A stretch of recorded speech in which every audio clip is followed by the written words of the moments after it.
കനവിൻ പാതയിൽ എത്ര ദിനങ്ങൾ നോക്കിയിരുന്നു എന്റെ പൂമുഖത്തിൽ.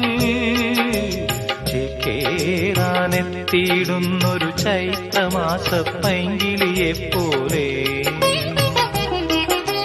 വന്നവൾ മനസ്സിൽ പകർന്നു പ്രണയമാം തേനോലും മൊഴിയും ഓർമ്മകൾ കൂടിടും ഈ നിമിഷം ധന്യം. ഏതോ കിളിനാദമെൻ കരളിൽ മധുമാരി പെയ്തു. ആരാഗമാധുരി ഞാൻ നുകർന്നു. അതിലൂറും മന്ത്രമാം ശ്രുതിയിൽ അറിയാതെ